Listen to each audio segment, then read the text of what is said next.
Natalia Oreiro es una de nuestras grandes figuras iberoamericanas, que recibe en este Festival de Málaga una biznaga de plata por su trayectoria. Además, es la protagonista de La Mujer de la Fila, la película de Benjamín Ávila, que compite en la sección oficial, y también participa en La Casaca de Dios, de Fernán Mirás, que se exhibe también en esta muestra. Estamos con Natalia Oreiro y es un gran gusto recibirte aquí en GPS Audiovisual, Muchas Natalia. gracias, Julia. El placer es mío. Bueno, a partir de la biznaga de plata que reconoce tu trayectoria, ¿qué ves mirando en retrospectiva de vos misma? Fue muy impactante para mí la llegada a Málaga en el día de ayer, porque yo viví en Málaga en mi infancia. Entonces, cuando llegué ayer, lo primero que hice fue dejé las maletas y me fui al barrio donde yo vivía. Viví de los 6 a los 8 en un lugar que se llama Miraflores de Los Ángeles. Y caminar y reconocer esos pasillos entre el complejo de edificios, ver la ropa colgada de las ventanas, la plaza, y era el horario de la salida de la escuela y vi muchas madres con sus hijos, muchos inmigrantes, eh, y dije, yo era una de esas niñas. Y me emocionó mucho porque hace un tiempo largo yo ya vengo sintiendo como una pérdida de mi identidad. Eh, Hay un trabajo muy fuerte, creo que de la mayoría de los actores y de las actrices, de búsqueda de vaciarse para poder llenarse de otro personaje y desaparecer. Y eso que es consciente desde la técnica es inconsciente lo que te genera, ¿no? Entonces yo estoy sintiendo eso, es decir, bueno, siempre me considero una mujer con carácter fuerte, con ideas claras, determinadas. Sabía exactamente lo que quería y lo que no quería toda mi vida, ¿no? Y Derecho. desde hace unos años estoy como un poco, obviamente el contexto coyuntural, social, político, mundial me tiene muy atravesada, pero también hay algo de búsqueda mío, de reconocimiento, y entonces vengo teniendo esa sensación de vaciamiento para que profesionalmente puedan entrar las Andreas, las Claudias, digamos, todos los personajes, ¿no? Las Evas, qué sé yo, las Miriam y así, que cuando me senté ayer me embriagó como la emoción de decir, esta soy yo, esa niña inmigrante, o sea, que hace 40 años vino porque sus padres vinieron a buscar un futuro que no fue dado y que regresó y que a los 16 hice lo mismo sola para irme a vivir a Buenos Aires. Esa resiliencia también, ¿no? Dije, esa soy yo. Y volver a Málaga con este reconocimiento a mi carrera actoral, luego de haber estudiado aquí y vivido aquí, y fue muy fuerte para mí, es como muy conmovedor para mí. Claro, volver a las raíces, ¿no? De Total, es alguna como para manera. mí, mis raíces son del Cerro de Montevideo, pero yo dejé el cerro para venir a Málaga y después volví al cerro a la casa de mi abuela. Entonces todo eso que sucede en la infancia te queda Sí, marcado tan fuerte que a partir de ahí es todo lo demás, ¿no? sí, Y sin sí. embargo es poco tiempo, pero ese sentido de pertenencia, Dolores, me sentí, y estaban los azares en flor, y entonces recordé tantas cosas de Andalucía, de mis abuelos también, bueno, mis abuelos eran gallegos, pero como muy movilizante todo. Todo lo familiar, Sí, claro. En el lo más amplio familiar sentido, y la ¿no? pérdida también, ¿no? Esta cosa de una Claro. escuela nueva, después volver a una escuela nueva, todos esos movimientos que forjaron mi personalidad, que tiene que ver con un poder de adaptación rápido, también en nuevos círculos laborales y sociales, también hay algo ahí de pérdida de esa idiosincrasia, del sentido de pertenencia. Ujú, ujú. Como esto es tan fugaz, pero cuando encontrás, cuando te podés detener un minuto y ver, o sea, yo me reconocía en eso, esas niñas que cruzaban la plaza, que venían de la escuela con la mochila media torcida, así. Claro. Este, Yo a estas las conozco, dijiste. Eso era yo, Claro, claro, tal cual. claro, Una chica que claro, claramente no era española, además. claro, claro, claro.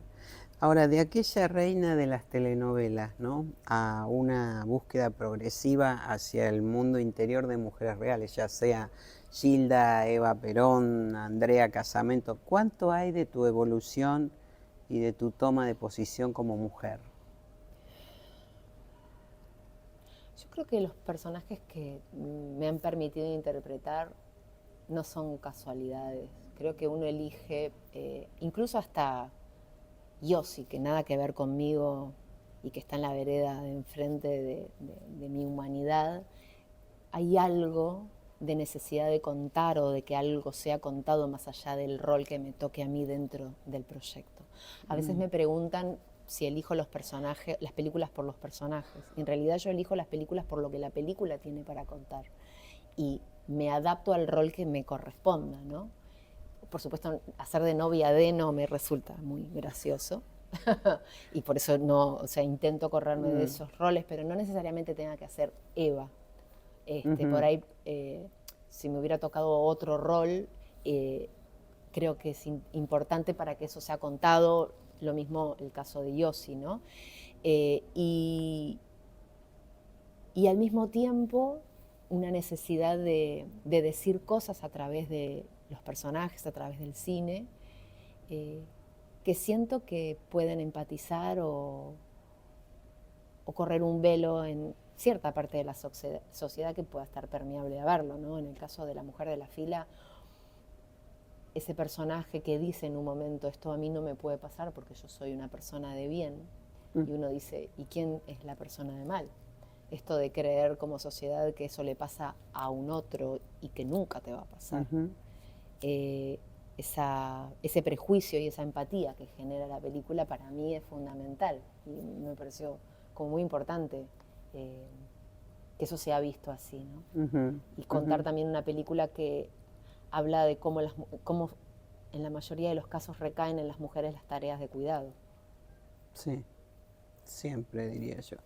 Casi siempre. Casi siempre. Ahora, a propósito de Andrea Casamento, ¿no? La mujer real en la que se basa La mujer de la fila, ¿cuál fue tu proceso desde el momento que conociste la historia hasta que, bueno, saber que querías componerla?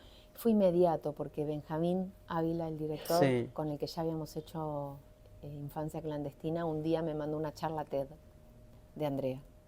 Una charla increíble. Claro, la vi, quedé, me enamoré de ella, de su personalidad y sobre todo de cómo pudo resignificar un hecho traumático que le tocó vivir en algo colectivo socialmente importante. Ella funda CIFAD, que es una asociación civil para el trabajo y acompañar a las familias que tienen a alguien preso, privado de libertad. Cuando podría haber quedado en algo que ella quiso olvidar, dijo, no, encontré el sentido de mi vida. Entonces, claro, la escucho con esa fuerza y esa potencia. Y dije, esto es una película maravillosa. Y claramente Benjamín me lo estaba mandando porque tenía ese proyecto a filmar y me estaba proponiendo. Y dije, ¿cuándo la hacemos? Y así fue. A partir de que él me la manda y que yo digo, la quiero hacer, bueno, empezar a trabajar y conocerla a ella. Claro. Ahora, hay un desafío también, imagino, no sé, vos me dirás, en componer a alguien real, ¿no? De carne y hueso, porque ¿cuánto pone uno para una como actriz, digo, para hacer creíble este personaje, pero al mismo tiempo poner lo tuyo, ¿no? Es que, bueno, un poco lo que hablábamos al principio, esta necesidad de vaciarse estéticamente, físicamente, emocionalmente, tu propia historia, dejarla a un lado para contarla de otra persona. Pero al mismo tiempo, lo más genuino que yo tengo para aportar como actriz es mi verdad, es mi mirada.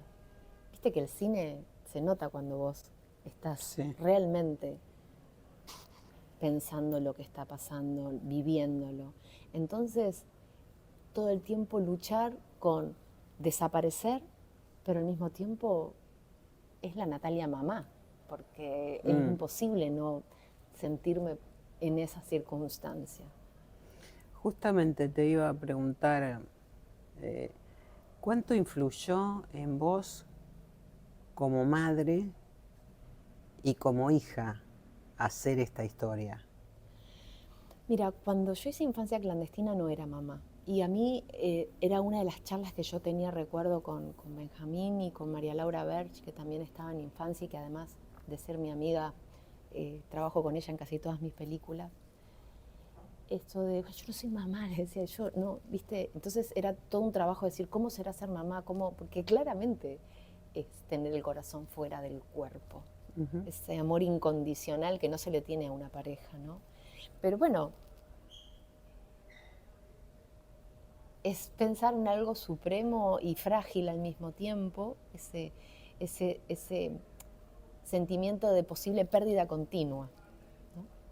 El extremo de que le hagan algo a tu hijo, como en el caso de Andrea, y de muchas madres, porque yo tuve muchas charlas con las chicas de ACIFAD, que el miedo más grande de ellas era que la llamaran para decirle que habían matado a su hijo dentro de la cárcel. Entonces, esa sensación, ¿no?, de tener eso todo el tiempo en el cuerpo, si bien es intransferible, pero es reconocible como mujer. Y uno empatiza, o sea, no necesariamente tenés que ser madre para empatizar con el dolor de una madre, porque hay algo femenino de género que está implícito. O sea, no es que si no sos mamá no podés sentir como una madre. Yo no estoy de acuerdo con eso. Yo creo que nosotros maternamos a nuestras parejas, a nuestros padres, a nuestros amigos, y tenemos ese poder que es maravilloso, esa sensibilidad femenina que es maravillosa. Y eso a su vez, pienso, no sé, imagino que una vez que construís el personaje y que lo creaste, este personaje de la mujer de la fila es particularmente fuerte por todo lo que esta mujer atraviesa para apoyar a ese hijo, para estar con él, para tratar de entender qué es lo que pasa, porque al principio no lo entiende, ¿no? Qué es lo que pasó. Digo, después, ¿cómo salís de ese lugar? Porque vos hablas de entrar y despojarse, ¿no? Vaciarse, para volver a llenarse con esos personajes. Digo, ¿cómo se sale de ese lugar tan profundo, tan sensible? Y hay personajes, a mí, por ejemplo, me gusta mechar personajes dramáticos con personajes de comedia. Y yo elijo un poco estratégicamente hacer uno y uno, a veces me sale y a veces no, porque quedo muy conmovida o sea, quedo realmente muy embebida de ese dolor. Y bueno, acepto que otros me digan, dale, sos actriz, tenés técnica para... Pero creo que es el camino de cada persona, ¿no? Yo quedo muy conmovida y me cuesta mucho llegar a mi casa y olvidarme de todo eso por lo que tuve que atravesar. Entonces, cuando logro hacer una comedia, vuelvo muy feliz a mi casa y me gusta porque la paso bien y me gusta hacer reír, y es esa energía que vibra más alto. Pero al mismo tiempo mi personalidad tiende a buscar personajes dramáticos también, y así emocionalmente comprometidos, con historias reales. ¿Y qué tiene que tener un proyecto para que vos te involucres? Porque recién decías el personaje, pero no, la hay historia. cosas que Para mí claro. es más la historia que el personaje. O sea, poder estar como intérprete al servicio de contar una historia, independientemente si el personaje es destacado para mí o es distinto, o puede ser un vehículo para poder transformarme. Yo creo que es la historia, y la historia puede ser mínima. O sea, a mí me gusta mucho poder apoyar óperas prima, ¿no? O sea, hicimos con María Laura Berch su primer película, y junto a Laura Chiavango, que se llama Una noche sin mí, que es una película muy sencilla, muy pequeña, pero profundamente cotidiana y ordinaria. Sí. La historia de una mujer, como tantas otras, que no puede salir de una violencia doméstica socialmente aceptada. Y para mí fue importante poder darle voz a esa mujer, en ese tipo de cine, con esas características. Y después me encanta hacer Campamento con Mamá, para Netflix, y con música, y divertirme con chicos de la edad de mi hijo, y que los chicos de 12 años me saluden, ¿entendés? Y cantar y bailar, y bueno, creo que también la vida es eso, y poder encontrar, es como casi te diría químico, ¿no? Esa alquimia de energías y de sinergias que pueden haber películas donde me hagan feliz a mí y poner felices a otros, y películas que me hagan reflexionar a mí como mujer y que pueda hacer a su vez reflexionar a otras personas como sociedad. Humildemente, ¿no? Sí, digamos, en el mejor de los casos, no que pase claro, siempre. Está claro.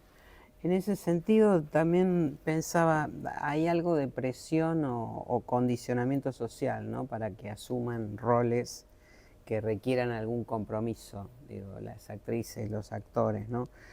algo así como que encarnes el lugar de responder a demandas sociales. ¿Vos cómo lo ves eso? ¿Sentís que te colocan en ese lugar o No, yo vos podés correrte? nunca sentí que, al contrario, creo que yo quise buscar ese lugar cuando quizás a temprana edad no se me veía en ese lugar, ¿no? Yo quise desde muy joven empezar a ser personajes más comprometidos y no venían esos personajes a mí, yo tuve que ir a buscarlos. Y a partir de que fui a buscarlos y empecé a hacerlos, empezaron a surgir esas posibilidades. Yo creo que cada persona tiene el derecho y el deber de ser fiel a sí mismo, y si una persona no quiere hacer o no quiere decir públicamente o comprometerse en un trabajo, está bien.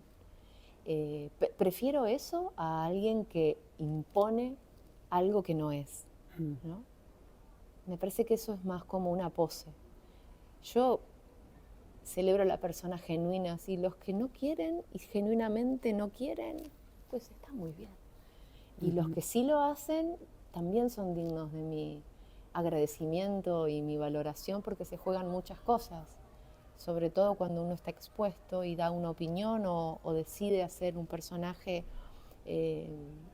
determinado, porque claramente el arte es político, todo el hecho Sí. lo es. Entonces también tienen mi respeto, pero no sobrevaloro eso por encima de los que no lo quieren hacer. Yo creo que vivimos momentos, no es que lo vivimos ahora, es parte de la humanidad, ¿no? Pero ahora está como muy exacerbado, quizás por la cantidad de información que recibimos, de tantos tipos de medios, de, de imponer tu idea por sobre la de los demás. Y estamos en ese sentido, para mí, cagándola, porque creo que la aceptación de un otro diferente es fundamental para una sociedad más equilibrada, justa, y saber escuchar y respetar. Y digamos, tu opinión es válida, no quiere decir que yo tenga que respetarla, porque son cosas distintas. Yo Claro. acepto tu opinión porque es tuya. Ahora, puedo o no respetarla, porque depende de lo que digas o cómo lo digas o en el contexto que lo digas, merece para mí o no el respeto. Pero puedes decir lo que quieras. Ese es tu derecho. Sí, y el debate de ideas, entiendo que también te estás refiriendo a eso, ¿no? Que hay una Totalmente. ausencia de debate de ideas, es casi como una cuestión hablar de religión, ¿viste? No, blanco o O negro. negro, sí, porque yo creo que solamente queremos escuchar lo que nosotros queremos escuchar. Y es muy difícil cambiar algo cuando solamente las cosas son como yo quiero que sean. Y no es así. Nunca fue así. Bueno, decía que tenés entre otros proyectos dos, que en ambos casos tienen que ver con Gael García Bernal. Exacto. Me refiero a la comedia romántica Nada entre los dos de Juan Taratuto y el drama Hombre al agua. Exacto, sí. ¿Cómo sigue tu agenda laboral? Bueno, ¿Qué estrenamos privilegias a la hora de elegir por dónde seguir? y estoy abierta al universo. Esos dos proyectos son muy lindos, me gustó mucho trabajar con él como compañero actor, y como director también tiene un color muy distinto a él. Me gustaría trabajar con más mujeres directoras también, he tenido la suerte de trabajar con varias y me llevo muy bien con Lorena, con María Laura, con Lucía Puenzo. Y en algún momento, o sea, estoy como buscando personajes o historias que me conmuevan, ¿no? Pero creo que también creo que hay una falta en la industria de historias así. O sea, siento como, ¿cómo decirlo sin sonar o peyorativa o desde un lugar que no me corresponde? Pero hay como un estancamiento y un achatamiento como de ideas, ¿no? Como, hay muy buenas películas, pero al mismo tiempo hay mucho de lo mismo, no sé cómo decirlo. Sí, Estoy sí, tratando sí. de encontrar... Sí, claramente. Y como una falta de ideas, ¿no? Sí, sí. No sé si de ideas o de ganas de contar esas cosas distintas. Sé que hacer cine es un riesgo muy grande, sé que son inversiones muy grandes, entonces entiendo que, bueno, se tienda a ir hacia algo que a priori piensen que a la gente le va a gustar, pero yo Claro, estoy... pero es como decir la fórmula de la Coca-Cola, ¿quién la sabe? ¿Quién la tiene? ¿Viste? No, y además Si vamos a también, si hacer siempre solamente lo miramos... mismo. Y además si solamente vamos a ver lo que el algoritmo nos marca que nos gusta, nos quedamos con una sola idea del mundo. No sé, yo me acuerdo, tenía 18 años y vi La Manzana, que es como un docu-película iraní que a mí me voló la cabeza. Y eso sigue existiendo, por supuesto, y hay un montón de lugares para verlo. Pero a veces leo muchos guiones y digo,